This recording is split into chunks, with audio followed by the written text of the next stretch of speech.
আজকে আমরা সরাসরি পবিত্র কোরআনুল কারীমের সূরাতুস সফের 10, 11, 12 এই 3 আয়াতের আলোচনা শুনবো ইনশাআল্লাহ তাআলা। সূরাতুস সফ পবিত্র কোরআনুল কারীমের 28 নম্বর পারার সূরা। এটি রাসূল করিম সাল্লাল্লাহু আলাইহি ওয়াসাল্লামের মাদানী জিন্দেগিতে এই সূরাটি নাজিল হয়েছে। সফ শব্দের অর্থ সারিবদ্ধ সৈন্যবাহিনী। এই সূরার নামকরণ করা হয়েছে প্রথম দিকেই আল্লাহ তাআলা 4 নম্বর আয়াতে বলেছেন এই সূরায়, ইন্নাল্লাহা ইউহিব্বুল্লাযীনা ইউকাতিলুনা ফি সাবিলিহি সাফফান কাআন্নাহুম বুনিয়ানুম মারসুস। এই যে সাফফা, এখান থেকে এই সূরার নামকরণ করা হয়েছে সাফফা। সূরাতুস সফ, সারিবদ্ধ সৈন্যবাহিনী। নিশ্চয় আল্লাহ তাআলা পছন্দ করেন, ভালোবাসেন তাদেরকে তারা আল্লাহর রাস্তায় সারিবদ্ধভাবে কাতারবন্দি হয়ে কাঁধে কাঁধ হাতে হাত রেখে আল্লাহর রাস্তায় লড়াই করে, সংগ্রাম করে। আল্লাহ তাদেরকে সবচাইতে বেশি মহব্বত করেন, সবচাইতে ভালোবাসেন। সুবহানাল্লাহ। কোরআনের এই সাবলীল আয়াতগুলো তাফসীরের প্রয়োজন হয় না, এমনি বোঝা যাচ্ছে অনুবাদ শুনেই যে আল্লাহ তাআলা কাদের ভালোবাসেন।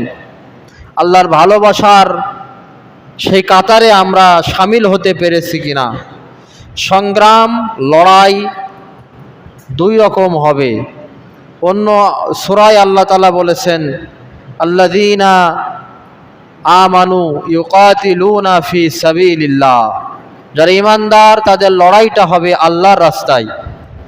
ওয়াল্লাযীনা কাফারু ইউকাতিলুনা ফি সাবিলিত তাগুত, আর যারা কাফের তাদের লড়াই সংগ্রাম হবে তাগুত, আল্লাহদ্রোহী, মানে আল্লাহর আইন বাদ দিয়ে। তাগুত এটা আরবি শব্দ, বাংলা এর অর্থ হচ্ছে আল্লাহদ্রোহী। আল্লাহর আইনের বিপরীতে যত আইন আছে এই আইনের জন্য লড়াই সংগ্রাম করে তারা, যারা হচ্ছে কাফের। আল্লাহ তাআলা বলছেন আল্লাহ তাআলা তাদেরকে ভালোবাসেন যারা আল্লাহর রাস্তায় লড়াই করে এবং সে লড়াইটা সংঘবদ্ধভাবে। আল্লাহর রাস্তায় লড়াই এককভাবে করলে হবে না, এটা সংঘবদ্ধভাবে, দলবদ্ধভাবে। সীসা ঢালা প্রাচীরের কাআন্নাহুম বুনিয়ানুম মারসুস, সীসা ঢালাই করা হয়, ঝালাই দেওয়া হয়। সীসা যেমন শক্ত থাকে, মজবুত থাকে, এইভাবে কাঁধে কাঁধ হাতে হাত রেখে যারা আল্লাহ রাস্তায় লড়াই করে সারিবদ্ধভাবে, আল্লাহ তাদেরকে পছন্দ করেন, আল্লাহ তাদেরকে ভালোবাসেন। সেই সারিবদ্ধ সূরার আমরা আজকে 3টি আয়াতের আলোকে কথা শুনব। এখানে আল্লাহ তাআলা বলছেন, ইয়া আইয়ুহাল্লাযীনা আমানু, হে বিশ্বাসীগণ, তোমরা যারা নিজেদেরকে ঈমানদার দাবি করো, যে আমি মুমিন, আমি ঈমানদার, আমি বিশ্বাসী, তোমরা শোনো। হাল আদুল্লুকুম আলা তিজারা, আমি আল্লাহ কি তোমাদের এমন একটি ব্যবসার সন্ধান দিব না? আল্লাহ প্রশ্ন করছে বান্দাদেরকে, ঈমানদারদেরকে, ঈমানদার ব্যক্তিদেরকে, ওহে ঈমানদারেরা, আমি কি তোমাদেরকে এমন একটি ব্যবসার সন্ধান দেব না, ব্যবসায়ের সন্ধান দিব না? ব্যবসা জিনিসটা আমরা সবাই বুঝি। ব্যবসায় লোকসান হোক, ক্ষতি হোক, এটা আমরা কেউ চাই না। কিন্তু ব্যবসা যারা আমরা করি 100% লাভের সম্ভাবনা নিয়ে আমরা কিন্তু কেউ ব্যবসায় নামি না। আমরা বলি ব্যবসা মানেই ঝুঁকি আছে, ব্যবসা মানেই লাভ যেমন আছে লসও তেমন আছে। কিন্তু আল্লাহ তাআলা বলছেন, আমি কি তোমাদের এমন একটি ব্যবসার কথা বলবো না, এমন একটি ব্যবসার সন্ধান দিব না যেই ব্যবসায় তোমাদের কোনো লস নেই, লোকসান নেই, লাভ আর লাভ। সেই লাভটা কি? তুনজিকুম মিন আযাবিন আলীম, জাহান্নামের কঠিন আযাব থেকে, শাস্তি থেকে তোমরা মুক্তি পাবে এই ব্যবসার মাধ্যমে। সুবহানাল্লাহ। এই ব্যবসা নামাজের ব্যবসা না, এই ব্যবসা রোজার ব্যবসা না। আল্লাহ তাআলা বলছেন এই ব্যবসাটা হচ্ছে 3 রকমের ব্যবসা। 1 নম্বর, তুমিনুনা বিল্লাহ, বিশ্বাস স্থাপন করতে হবে আল্লাহর উপরে, আল্লাহর উপরে বিশ্বাস স্থাপন করতে হবে। ওয়া রাসূলিহি, এবং তার রাসূলের উপরে বিশ্বাস স্থাপন করতে হবে। ওয়া তুজাহিদুনা ফি সাবিলিল্লাহ, আর আল্লাহর রাস্তায় লড়াই করতে হবে। বিআমওয়ালিকুম ওয়া আনফুসিকুম, আর এই লড়াইটা করতে হবে দুইভাবে, সম্পদের দ্বারা এবং নিজের জান দ্বারা। আগে মাল, তারপরে জান। যালিকুম খায়রুল লাকুম ইন কুনতুম তা'লামুন, এটি উত্তম যদি তোমরা বুঝতে। তিনটি কথা আল্লাহ তাআলা সরাসরি কোরআনুল কারীমের ভিতরে বললেন। আল্লাহর প্রতি ঈমান, রাসূলের প্রতি ঈমান। ঈমানের বিপরীত হচ্ছে কুফর। ঈমান মানে বিশ্বাস, কুফর মানে অস্বীকার। আমাদের আল্লাহর প্রতি বিশ্বাস কতটুকু আছে? আমরা মুখে বলি আল্লাহ আল্লাহ আল্লাহ, তো বাস্তবিক অর্থে আমাদের আল্লাহর প্রতি আসলে বিশ্বাস আছে কিনা? আপনি যে ঈমানদার তার প্রমাণ তিনভাবে দিতে হবে, তিনভাবে। মুখে মুখে ঈমান আছে কথা বললে আল্লাহ তাআলা তার জবাব দিয়েছেন, ওয়ামিনান নাসি মাইয়াকুলু আমান্না বিল্লাহি ওয়া বিল ইয়াউমিল আখির ওয়া মা হুম বিমুমিনিন। সূরা বাকারার প্রথম দিকে আল্লাহ তাআলা বলছেন, ওয়ামিনান নাস, মানুষের ভিতরে এমন অনেক মানুষ আছে যারা মুখে বলে আমান্না বিল্লাহ ওয়া বিল ইয়াউমিল আখির, আল্লাহর প্রতি ঈমান এনেছি, পরকালের প্রতি ঈমান এনেছি। আল্লাহ বলছে এরা শুধু মুখে বলে ঈমান এনেছি, ওয়া মা হুম বিমুমিনিন, বাস্তবিক অর্থে এরা ঈমানদার নয়, মুমিন নয়, এরা হচ্ছে মুনাফিক। তা আপনি যে ঈমানদার তার প্রমাণ দিতে হবে তিনভাবে। তাসদিক বিল জিনান, অন্তরে তার বিশ্বাস থাকতে হবে, আল্লাহর প্রতি অবিচল বিশ্বাস যে হ্যাঁ আল্লাহ আছেন, এটা আমি মনে প্রাণে বিশ্বাস করে আল্লাহ আছেন। 2 নম্বরে ইকরার বিল লিসান, আল্লাহর প্রতি যে ঈমান আছে এটা মৌখিক স্বীকৃতি দিতে হবে। অন্তরে আপনার ঈমান আছে, মুখেও স্বীকৃতি দিলেন, কিন্তু মূল কাজ 3 নম্বরে যে ওয়া আমালু বিল আরকান, কাজের মাধ্যমে দেখাই দিতে হবে আপনি আসলেই আল্লাহতে বিশ্বাসী। এই তিনটের সমন্বয় না ঘটলে কোনো ব্যক্তি নিজেকে মুমিন, ঈমানদার দাবি করতে পারবে না। অন্তরে বিশ্বাস, মুখের স্বীকৃতি এবং কাজের মাধ্যমে দেখিয়ে দিতে হবে আমি মুমিন। সেই কাজটা কি? ঈমানদার ব্যক্তি কখনো নামাজ পরিত্যাগ করতে পারে না, কারণ বাইনাল কুফরি বা বাইনাল আবদি তরকুস সালাত, একজন ঈমানদার আর কাফের সিনার পার্থক্য হচ্ছে নামাজ। নামাজ নামাজ নামাজ। ঈমানদার সে যদি নিজেকে দাবি করে তাহলে যেখানে যে অবস্থায় থাকবে সে অবস্থায় নামাজ পড়বে। এটা হচ্ছে আমল বিল আরকান, কাজের মাধ্যমে দেখিয়ে দেওয়া আমি যে ঈমানদার, মুখে তো স্বীকার করেছি, অন্তরেও বিশ্বাস করে আমি মুসলমান, কিন্তু বাস্তবিক অর্থে নামাজ ছাড়া মুসলমান দাবি করার কোনো অধিকার নাই। এই নামাজটা শুধু শুকুর আলী মুসল্লি হলে হবে না, শুধু জুমার দিন আসলাম এমন নয়, 5 ওয়াক্ত নামাজ পড়তে হবে। আল্লাহর প্রতি বিশ্বাস যার থাকবে, সে যদি সম্পদশালী হয় তাহলে আল্লাহর রাস্তায় যাকাত দেবে, হজ করবে, রোজা রাখবে। আল্লাহর প্রতি যদি বিশ্বাস থাকে, আল্লাহ যে কোরআন দিয়েছে সেই কোরআনের উপর ঈমান আনবে, কোরআন অনুযায়ী জীবন পরিচালনা করবে। ওয়া রাসূলিহি, 2 নম্বরে বিশ্বাস স্থাপন করবে আল্লাহ রাসূলের উপরে। আমরা সবাই বিশ্বাস করি লা ইলাহা ইল্লাল্লাহ মুহাম্মাদুর রাসূলুল্লাহ, সকলে বলি সাল্লাল্লাহু আলাইহি ওয়াসাল্লাম। আল্লাহ ছাড়া কোনো ইলাহা নাই, মুহাম্মদ সাল্লাল্লাহু আলাইহি ওয়াসাল্লাম আল্লাহর রাসূল। এখানেও রাসূলকে যে আপনি বিশ্বাস করেন, তাহলে কিভাবে সেটি বুঝবেন? মা আতাকুমুর রাসূলু ফাখুযুহু ওয়া মা নাহাকুম আনহু ফান্তাহু। আল্লাহ বলছেন আমার রাসূল যা নিয়ে এসেছেন, যা তোমাদের দিয়েছেন সেটাকে গ্রহণ করো, আর যেইগুলো করতে নিষেধ করেছেন সেইগুলো থেকে বিরত থাকো। আপনি যে আসলে রাসূলকে রাসূল হিসাবে মানেন, আপনি যে মুহাম্মদ সাল্লাল্লাহু আলাইহি সাল্লামের উম্মত, মুহাম্মদ সাল্লাল্লাহু আলাইহি সাল্লামের উম্মত কাউকে ধোঁকা দিতে পারে না। মুহাম্মদ সাল্লাল্লাহু আলাইহি সাল্লামের উম্মত নামাজ পরিত্যাগ করতে পারে না। মুহাম্মদ সাল্লাল্লাহু আলাইহি সাল্লামের উম্মত সৎ কাজের আদেশ দেবে, অসৎ কাজের নিষেধ করবে। মুহাম্মদ সাল্লাল্লাহু আলাইহি সাল্লামের উম্মত কখনো খাদ্যে ভেজাল দিতে পারবে না। মুহাম্মদ সাল্লাল্লাহু আলাইহি সাল্লামের উম্মত হলে মুহাম্মদ সাল্লাল্লাহু আলাইহি সাল্লামের পক্ষে থাকা লাগবে। নবী যেই মিশন আর ভিশন নিয়ে পৃথিবীতে এসেছেন, এই সূরার ভিতরেই আল্লাহ বলেছেন, এই সূরার ভিতরে হুয়াল্লাযী আরসালা রাসূলাহু বিল হুদা ওয়া দীনিল হক লিইযহিরাহু আলাদ দীনি কুল্লিহি ওয়ালাউ কারিহাল মুশরিকুন। আমি নবীকে পৃথিবীতে এই জন্য প্রেরণ করেছি, নবী পৃথিবীতে এসেছেন সমস্ত মানব রচিত বিধানকে দলিত মলিত করে, লিইযহিরাহু আলাদ দীনি কুল্লিহি, সমস্ত বিধানের উপরে আল্লাহর দ্বীনকে বিজয় করার জন্য আমি নবীকে পাঠিয়েছি।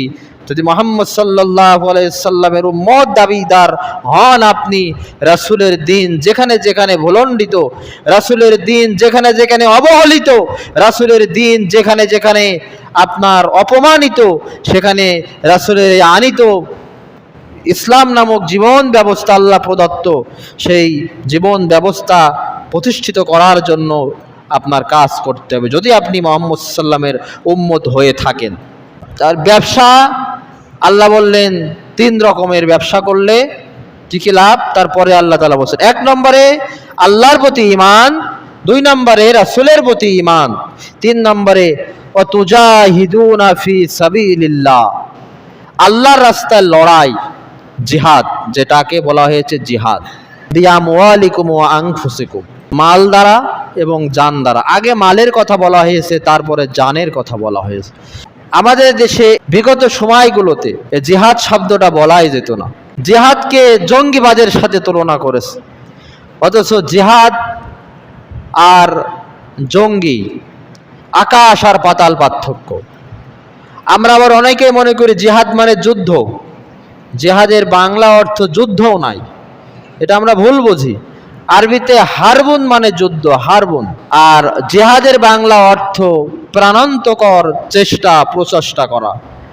জাহাদা ইউজাহিদু ফাহুয়া মুজাহিদ, আল্লাহ রাস্তায় যারা এই চেষ্টাটা করে তাদেরকে বলা হয় মুজাহিদ। আর আমরা মনে করি মুজাহিদ মানে মনে হয় ওই কাঁধে অস্ত্র ঝোলানো থাকবে, সেই মনে হয় মুজাহিদ বাহিনী, কিন্তু মুজাহিদ মানে আল্লাহ রাস্তায় যারা লড়াই করে, চেষ্টা করে। এই লড়াইটা বিভিন্নভাবে হতে পারে। একজন ব্যক্তির অর্থ সম্পদ আছে, সে আল্লাহর রাস্তায় আল্লাহর দ্বীনকে কায়েমের জন্য সে অর্থ দিয়ে সহযোগিতা করে, এটা তার অর্থের জিহাদ। একজন ব্যক্তির আল্লাহ রাস্তায় এই বিষয়টা বোঝানোর জন্য আল্লাহ তার বক্তৃতা করার প্রতিভা দিয়েছেন, সে বাগ্মী, ভালো বক্তা, আল্লাহর দ্বীন কায়েমের কথা মানুষদেরকে বোঝাতে পারে, এটা তার কথার জিহাদ। আর একজন ব্যক্তিকে আল্লাহ তাআলা লেখনির ক্ষমতা দিয়েছেন, তিনি সুন্দর করে লিখতে পারেন, এটা লেখনির জিহাদ। আবার এই সমস্ত কাজগুলো করতে যে বাতিল শক্তি যখন আপনার সামনে কোনো অস্ত্রপাতি নিয়ে সশস্ত্র আপনাকে মোকাবেলা করবে, তার প্রতিরোধ করতে যেয়ে আপনিও সেই সমস্ত জিনিস ব্যবহার করবেন, এইটা হচ্ছে জিহাদের চূড়ান্ত রূপ, যেটার নাম হচ্ছে যুদ্ধ। এটা জিহাদের চূড়ান্ত রূপ। কিন্তু আমরা জিহাদ আর জঙ্গি এক বানে, জঙ্গি মানে গোপনে হামলা করা, অতর্কিত হামলা, গোপনে হামলা করা, জঙ্গি হামলা, বোমা মেরে মানুষের জনমনে আতঙ্ক তৈরি করা। জঙ্গিবাদের সাথে ইসলামের ন্যূনতম সম্পর্ক নয়। ইসলাম কখনো গুপ্ত হামলায় পছন্দ করেনি, সমর্থন দেয়নি। নবীজির যত যুদ্ধ নীতি আছে, রাসূল করিম সাল্লাল্লাহু আলাইহি সাল্লাম 27টি যুদ্ধের প্রধান সেনাপতির দায়িত্ব পালন করেছে। নবীজির যুদ্ধ নীতিগুলো যদি আপনি পড়াশোনা করেন, যে যুদ্ধের ক্ষেত্রে মুহাম্মদ সাল্লাল্লাহু আলাইহি সাল্লাম, সেখানে প্রতিটি যুদ্ধের আগেই নবীজির এই রকমের কথা ছিল যে তোমরা শিশুর গায়ে হাত দিবা না, গাছ কাটবা না, বৃদ্ধ বৃদ্ধার গায়ে হাত দিবা না, মহিলার গায়ে হাত দিবা না, তোমাদের শত্রুপক্ষ তোমাদের উপরে আক্রমণ না করা পর্যন্ত আগ বাড়িয়ে তাদের উপরে আক্রমণ করতে যাবে না। সুবহানাল্লাহ। এই রকমের নেতা কয়জন আছেন? এই রকমের চিফ কমান্ডার সেনাপ্রধান কয়জন আছেন যে যুদ্ধের আগে তার সৈন্যবাহিনীদেরকে এই রকমের ওসিয়ত করে যে যা বাবা ধৈর্য কচু কাটা করবা। মুহাম্মদ সাল্লাল্লাহু আলাইহি সাল্লাম এই জন্য আমাদের জীবনের প্রতিটা ক্ষেত্রে আদর্শ। আপনি রাজনীতি করেন, যদি রাসূল করিম সাল্লাল্লাহু আলাইহি সাল্লামের রাজনৈতিক জীবনটা আপনি বিশ্লেষণ করে রাজনীতি করেন, আপনি হবেন সফল রাজনীতিবিদ। জিহাদ আর জঙ্গি কখনো এক নয়। জিহাদ ফি সাবিলিল্লাহ, এটি কোরআনের পরিভাষা।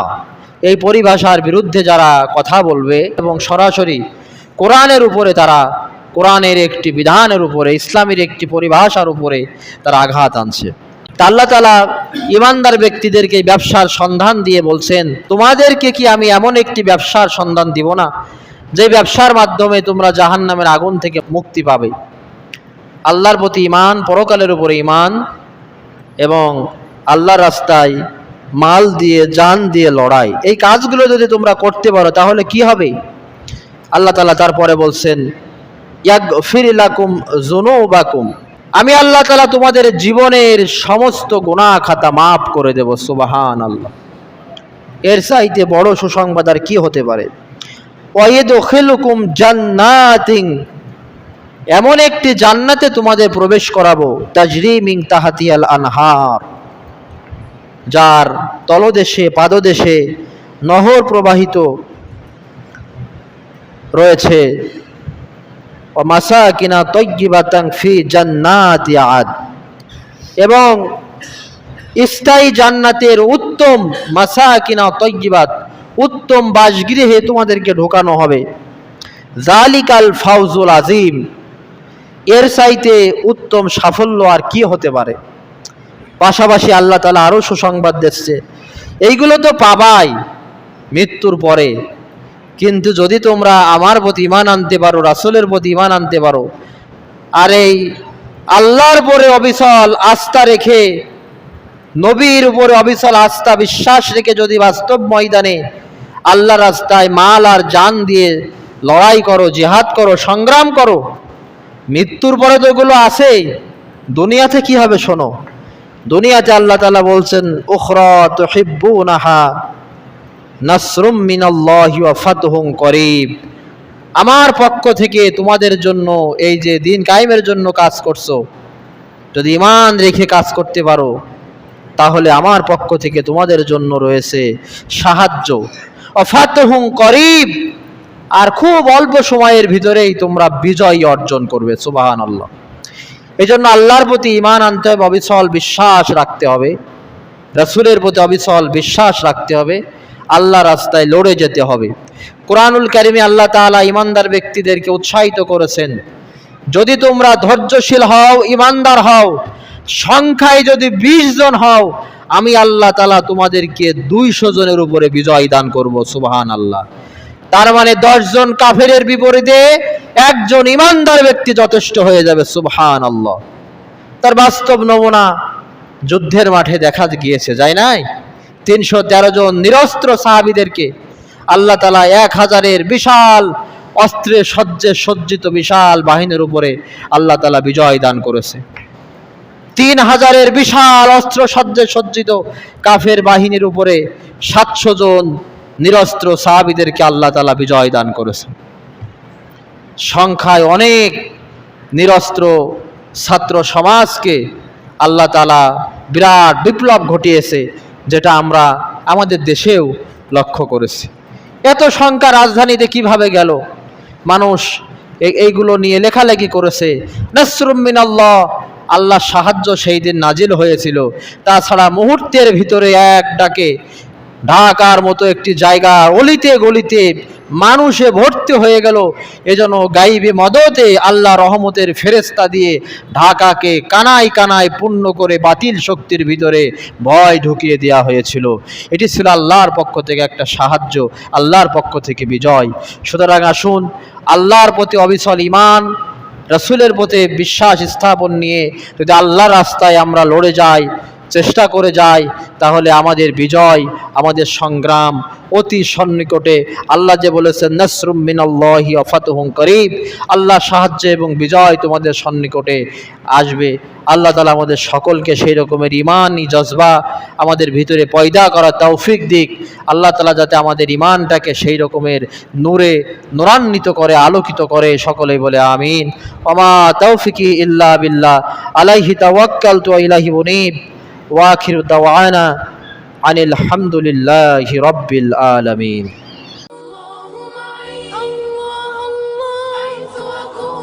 حيث أكون فحياتي حب